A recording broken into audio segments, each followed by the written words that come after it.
Hello guys, welcome to Fintech Trading. जैसा कि आप स्क्रीन पे देख पा रहे हो, आज हमारा डिस्कशन से रहेगा पीएफसी को वन डे कैंडल चार्ट पे डिस्कस करने की कोशिश करेंगे। पीएफसी के नाम से ही प्रतीत हो रहा है पावर फाइनेंस कॉर्पोरेशन।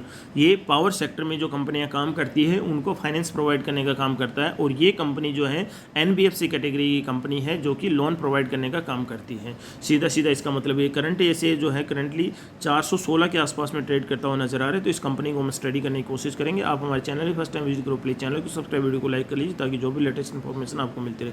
देखिए, लेटेस्ट इन्फॉर्मेशन के हिसाब से अभी इस शेयर ने अभी Q1 FY26 के रिजल्ट पेश किए, उसके हिसाब से कंपनी ने प्रॉफिट बुक किया है वाई ऑन वाई बेसिस से 25% और Q&Q बेसिस पे 7.46% का इसने प्रॉफिट बुक किया है। वहीं देखिए तो ये कंपनी जो है अभी रिसेंटली डिविडेंड भी दे रहा है, 3 रुपया और 70 पैसे पर शेयर के हिसाब से डिविडेंड भी इसने डिक्लेयर कर रखा है। बाकी इस शेयर में देखिए तो इसका पी वैल्यूएशन केवल और केवल 6 है। पी वैल्यूएशन केवल और केवल 6 है, तो पी वैल्यूएशन के हिसाब से शेयर काफ़ी अट्रैक्टिव है। रिटर्न ऑन इक्विटी देखिए तो इसका 20 के आसपास में, फेस वैल्यू इसका 10 है, आगे जाके स्प्लिट होगा ही होगा। इसके रिटर्न्स देखें तो एक साल में नेगेटिव रिटर्न 17% और वहीं 3 साल में 300% के ऊपर का रिटर्न्स दिया है। वहीं 5 साल में 450% का रिटर्न्स दिया है। यह share maximum revenue interest income से ही कमाता है, जैसा कि एनबीएफसी शेयर है। और देखा जाए तो इसमें प्रोमोटर्स जो है 56% है, कोई भी शेयर प्लेज नहीं है। एफआई 19% है, डीआई 16% है। और इसकी पीयर ग्रुप की कंपनियां उनको भी आप स्टडी कर सकते हो, जैसे कि आईआरएफसी हो गया, हुडको हो गया, एडा हो गया, आईएफसीआई हो गया, ये भी आप स्टडी करके चल सकते हो।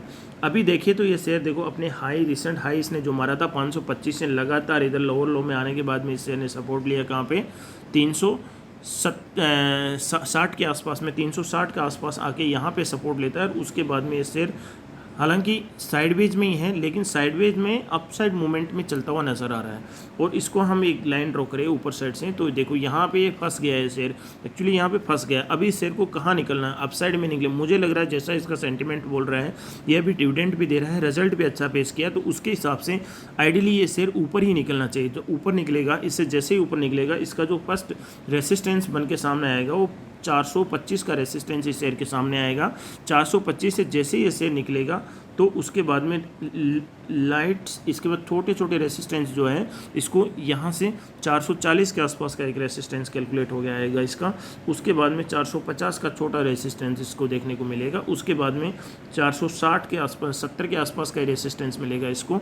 470 के बाद में शेयर अपसाइड में जाएगा और अपसाइड में जाके 500 की तरफ बढ़ता हुआ नजर आएगा, 500 की तरफ, और फिर 525 और फिर हायर लेवल्स में शेयर जाता हुआ नजर आएगा। मुझे नहीं लगता कि एकदम से टक से 525 पकड़ लेगा, लेकिन इस शेयर का जो ग्रोथ पैटर्न है उसके हिसाब से ये शेयर, और काफ़ी दिनों से देखा जाए तो ये साइडवेज जोन में ही नज़र आ रहा है, साइडवेज जोन में ही नज़र आ रहा है। तो आने वाले दिनों में इस शेयर में जो रिटर्न्स हैं आने चाहिए, और इस शेयर में आप यदि इस शेयर में बनते हो तो मेरे हिसाब से अभी यहाँ पे यदि आप यहाँ पे एंट्री बनाते हो तो आपका डिसीजन सही होगा।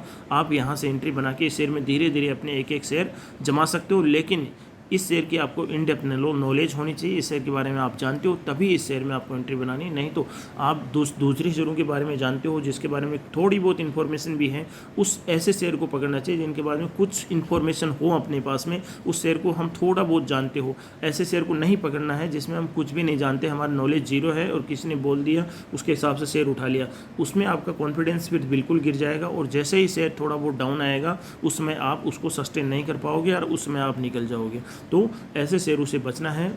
बाकी शेयर की इन डेप्थ स्टडी करके और अपने फाइनेंशियल एडवाइजर की सलाह से किसी भी शेयर में आप एंट्री बनाने की कोशिश करोगे तो एक लंबे समय तक रुक पाओगे, जिससे कि आप एक मल्टीपल के रिटर्न से शेयर से कमा पाओगे।